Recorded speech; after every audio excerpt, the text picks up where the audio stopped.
Alright, this is going to be a quick video on how to design a business card. So to start, I always go to this website, which I will link on the canvas. It has all of the standard business card sizes, if you will, and if you scroll down, it actually also has the templates for each of those design sizes, which is super convenient. It shows you exactly where the bleed area is, the trim, and the safe area. While you might not be printing any of these cards professionally, I think that this is just like a nice template that more or less works wherever you would be printing them and is just like a nice thing to utilize. So I'm going to go ahead and I'm going to open it in InDesign, and you'll see here that everything is all on one layer, which is artwork guidelines, and you can turn this off and on. Normally a design is going to have an additional bleed, but because you're uploading it as more or less like an image, you need the bleed to be included in the image that you upload. Whereas if it was an actual traditional bleed, which, for example, if I added a bleed here, this would not necessarily be included. So that is why the bleed looks a little bit different than normal. But you can see that the bleed area is going to be outside this little thin pink and purple line that they have put on the card. And then you also have the trim and the safe area. So I'm going to go ahead and start designing my business card. Now I went ahead and I just typed in my business name, the address, the phone number, the Instagram, the website, and then I also need to put in the email.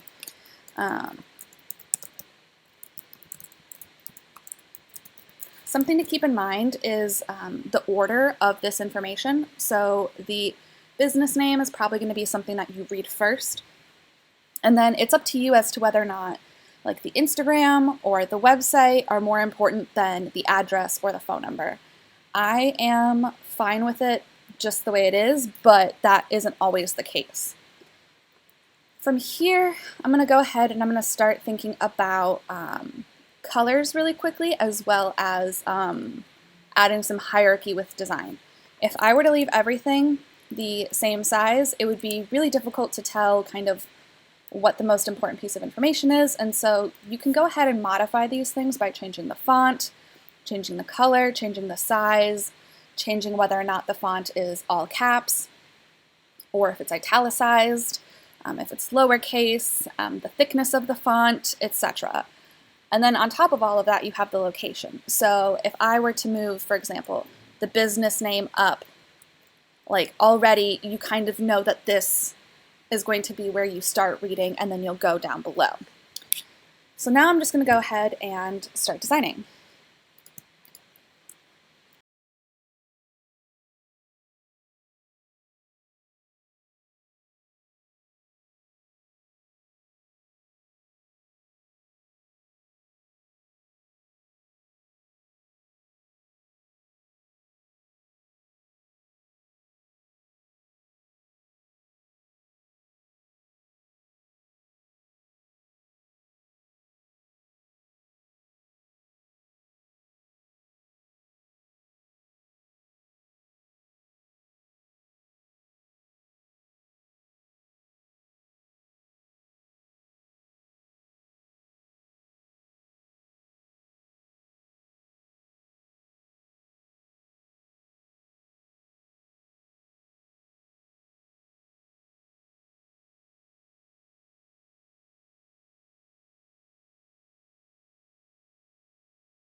Alright, so let's say that I'm happy with the overall size of the type and the style of the type.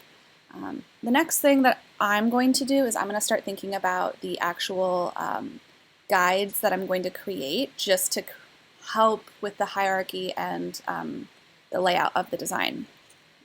You might sometimes find that starting with creating the grid first is more helpful. For me, sometimes I just need to start with putting a bunch of ideas down on the screen before I can really commit to a certain layout. So I'm going to go ahead and I'm going to go to the ruler and I'm going to click and pull, and that will give me a guideline, which you will see with that cyan blue color. I can go ahead and modify this later by changing the position on the x-axis. When I get all of my guides set to where I want them to be, you can go ahead and go to Grid and Guides under View, and then you're going to want to lock the guides. This way, it doesn't matter if you touch them or move them or whatever, it doesn't actually move, which is really helpful when you're still playing around with your design.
All right, now looking at my design, you'll notice that the text for the business and when the business was established goes a little bit beyond my grid.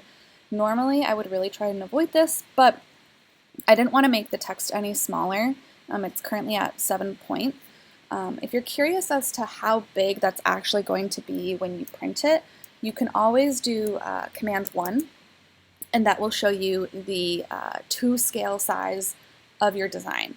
And I think that if I went anything smaller than 7 point, it would just be too small for someone to read, whereas everything else feels pretty good and I'm happy with it. I know that if I were to put this on the first artboard with the guidelines attached,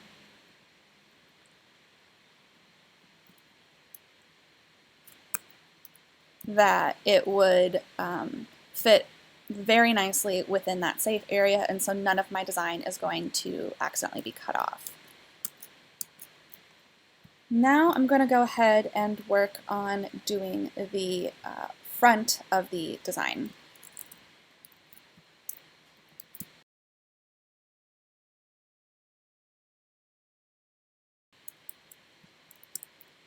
I'm going to go ahead and add in my image. And something that I like to do when I am thinking about making business cards is I try to balance the amount of information that I have on the front with what information I have on the back. So for example, I don't need to put the logo on the back again. The logo being on my business card once is definitely fine and certainly enough. I almost don't even need to put the business name on the back because it's probably going to be represented by some of this information here, but I wanted to add a little bit of content on this side to make the design feel balanced.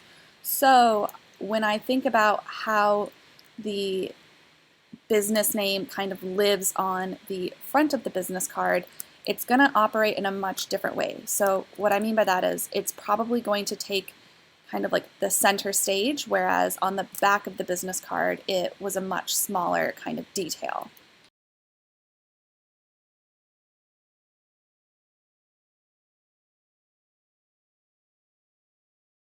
Go ahead and I'm going to modify this one as well.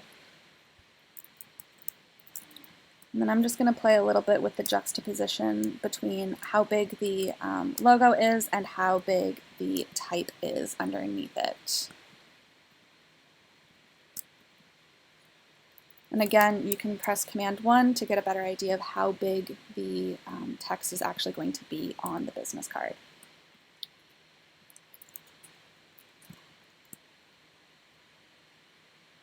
If I was curious what this design would look like with that simple little grid that I made earlier, I can go ahead and go to View, Grids and Guides, and unlock my grids, and I can select all of my guides holding the Shift key, press Command C, and then by pressing Shift Option Command V, I paste them in place on my artboard in InDesign.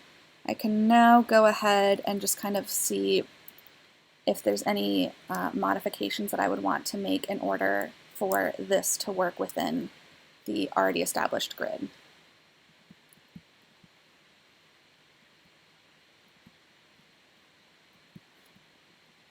All right, and so now that I have this all done, I'm pretty happy with it. I can go ahead and either print it if I wanted to, or if I wanted to send it off to a professional printer to have it printed, I could go ahead and follow whatever their guidelines are to export and upload.